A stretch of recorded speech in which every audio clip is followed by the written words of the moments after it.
send to do nothing for us. We don't pay to handle our problems. Mm-hmm. You got to put in your own work. You failed. Beef me up, right? Because try to glorify bull.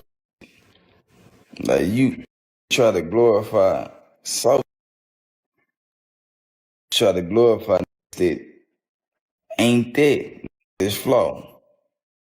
We know when it's flaw when we deal with them in the streets. We know when it's flaw. Like we understand that they flaw. We don't capitalize off their flawness though, because we'll capitalize off real. We ain't gonna capitalize off no being flawed, weak as hell. We understand what a weak as hell. Then he a street, call himself a street. He could be a street, but he's still weak as hell. We don't capitalize and try to glorify this shit. Nah, we gonna sit and have conversations about as strong as us. We don't have conversations about as weak as hell. J. Prince is still carrying a grudge, and this time, things almost turned physical. Word on the street is, he allegedly tried to have Madollery and Cameron pressed over that lingering Shakur Stevenson situation. You remember how it all kicked off, right? Last year, Cam and Madollery lit into J. Prince on their podcast after he claimed he'd fade any punches Shakur took and said he'd back any bet as Shocker's manager.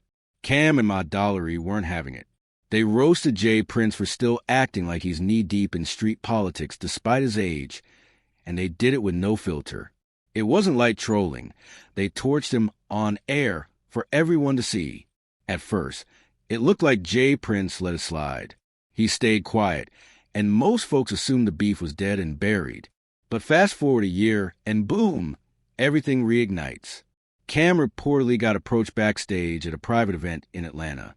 According to multiple sources, a man walked straight up to him and told him to stop speaking on Shakur, point blank. And it wasn't just J. Prince stirring the pot behind the scenes. Shakur himself jumped in, throwing shade at Madollery by calling his rap career a flop, and even threatening to knock out Cam if it ever came down to that. Yeah, it's messy again. Real messy. Let's break it down. Cameron was in Atlanta 2 weekends ago, tapped as a special guest commentator for a Boxing Meets Hip-Hop exhibition event. He was supposed to appear on a new sports panel pilot, but things went left fast. Sources say Cam never even got the chance to hit the stage. Eyewitnesses backstage reported that Cam ran into a tense situation with a few unknown men, guys who reportedly weren't even affiliated with the event itself. And now the whispers are flying. People believe those men were sent by none other than J. Prince. Whatever was said behind the curtain must have been serious, because Cam dipped from a venue just minutes later. No performance, no panel, nothing. And here... Another body shot, good combination from Stevenson.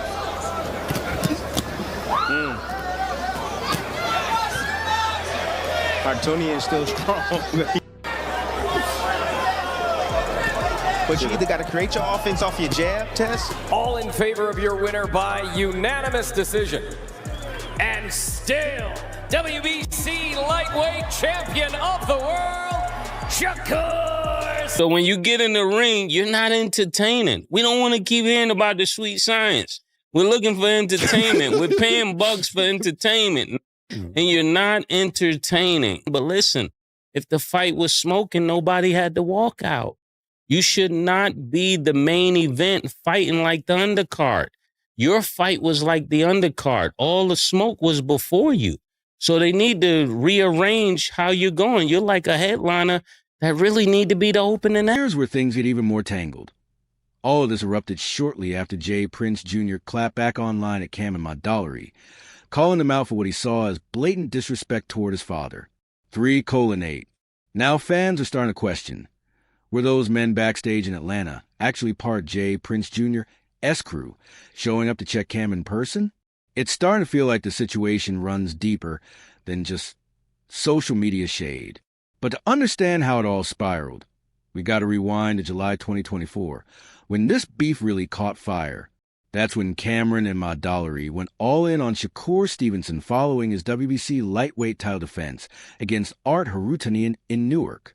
The fight was technical, overly cautious, and light on action. The crowd booed, frustrated by the lack of engagement. But while some fans called it boring, Cam Modollery turned it into a full-blown comedy roast. They posted a video pretending to fall asleep while watching the match, trolling Shakur hard. Then, on their podcast, they laid into him. Modollery said Shakur needed to admit he wasn't headliner material, and Cam cracked that people were getting up mid-fight to buy coffee just to stay awake.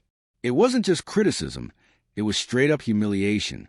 And unsurprisingly, Shakur didn't take it lightly. He clapped back with zero restraint. First, he reposted a clip of Modollery saying he didn't want to watch Shakur fight anymore, and tortured him the caption, "Same way I felt about your rap career.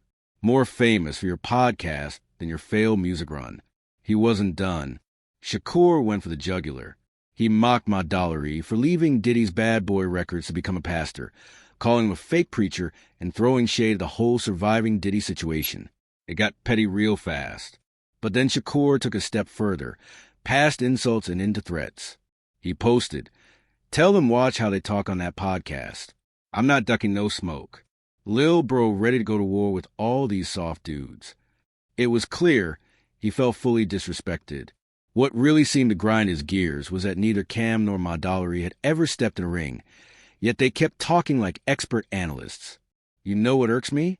Shakur wrote, "When dudes talk boxing, but never gloved up, this fat dude Modollery and big teeth Cam need to shut up.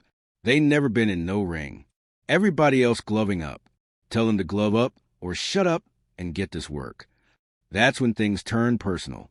Shakur wasn't just defending his skills. He was calling them out like it was fight night. And he wasn't standing alone either. None other than Terrence, but Crawford backed him up on Instagram. He tagged Shakur and wrote, "F him, little bro, let them know how you feel. They letting you know how they feel." That's a full co-sign from one of the biggest names in boxing. But Kim wasn't about to let that failed rap career jab slide. He fired back from Modollery with a sharp response to his own on Instagram. "Failed rap career? Hey, Shakur Stevenson.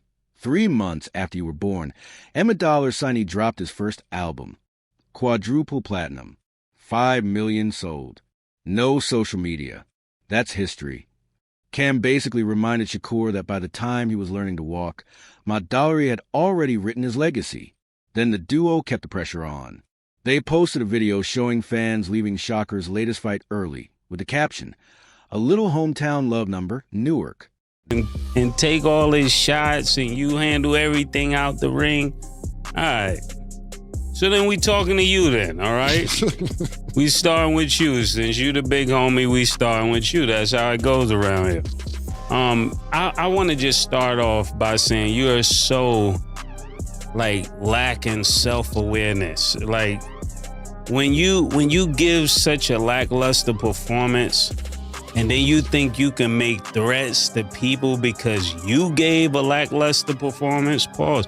You don't have the right to tell me what I should like or to tell Cam what he should like. That's not your place. Art is subjective, right? So if art is subjective and I don't like something, you can't really get mad at us because we don't like something. And I'm going to tell you another thing. When you're dealing with older people, they're the last to know that things have changed. We not your little the way you talk it, I don't get what you mean. We're not your little for real. All that big homie stuff, that's for little have big homies. We're not little. So we don't even respect big homies. I know Killer doesn't. And for me, I never respected in the streets. That's why I always got the problems I got. Tell me, Mase, chill. No, chill for what? Who is this? That's how I feel listening to this, man. I want to respect you, but I can't. And I'm going to tell you why. Because if I got a little, the dudes that raised me, if I was out of pocket, they would tell me I'm out of pocket. They wouldn't let me put them on a crash out mission. They would say, "Yo, Mase, listen. Mm-hmm. Around here, we don't send to do nothing for us. We don't pay to handle our problems. Mm-hmm.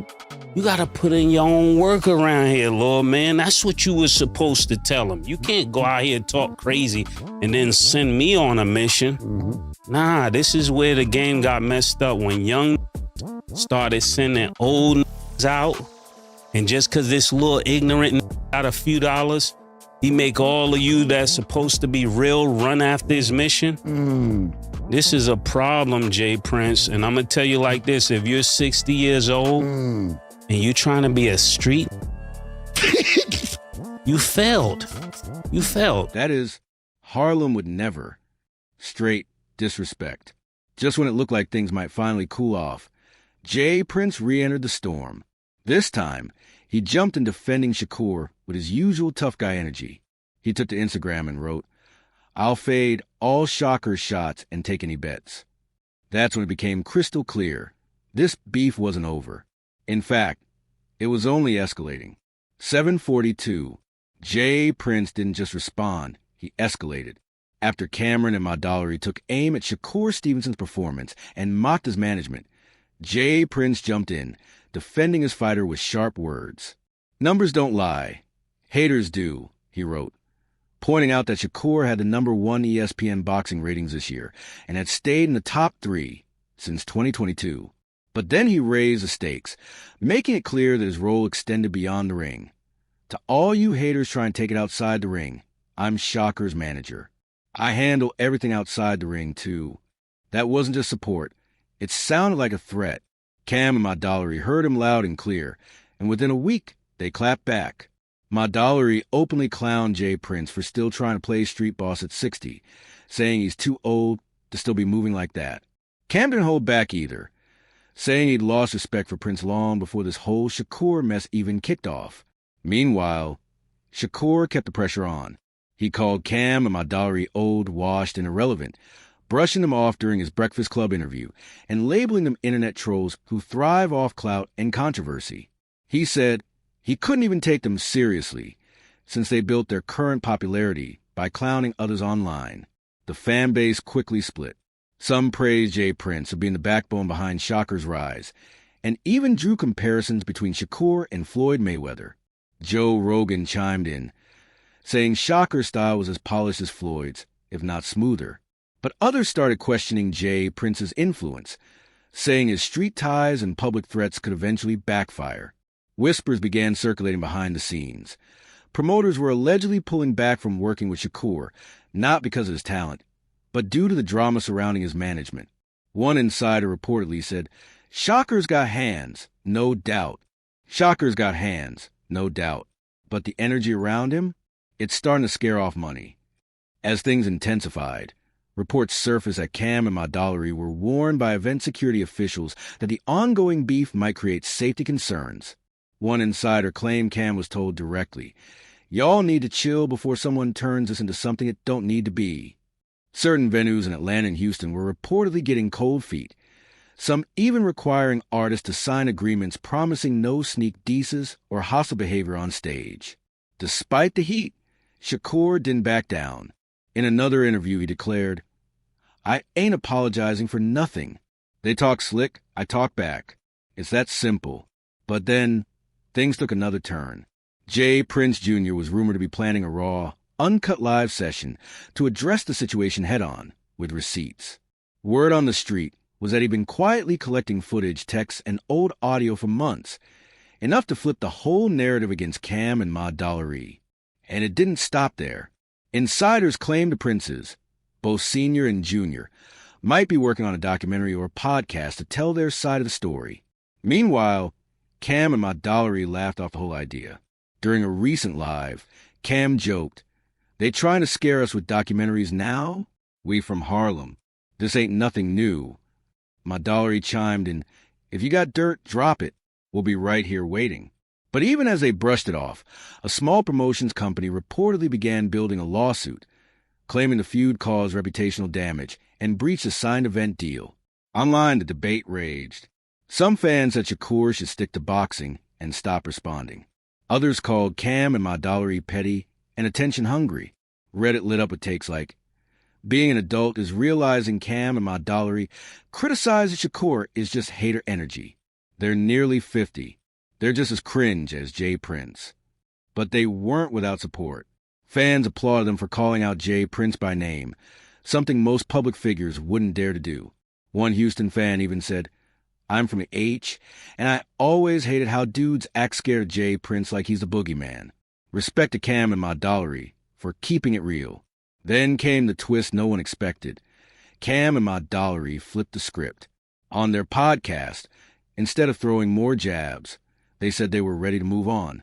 Cam looked straight into the camera and said, "We not scared. We just got bigger things to handle. But let it be known, ain't nobody ever pressed me in my life. And that ain't starred in Atlanta." My Dollery followed up with, "We not giving this no more light. We got a show to build, businesses to run. But next time somebody got something to say it to our face, not through IG comments or behind-the-scenes threats." Some fans saw it as a mature move. Others felt like they were backing down after realizing how serious things had gotten. But it still wasn't over. Shocker's Cam teased a raw, uncut sit-down interview where he'd break his silence, address all the threats, disrespect, and what really happened behind the scenes. Now this feud has spiraled far beyond boxing or music. It's a chaotic, high-stakes war of words, ego, and influence. And with legal teams, potential lawsuits, and full documentaries in the works, this saga is turning into one of the messiest and most captivating celebrity feuds of the year. So now the question is, who's really telling the truth? And who's just playing the game better?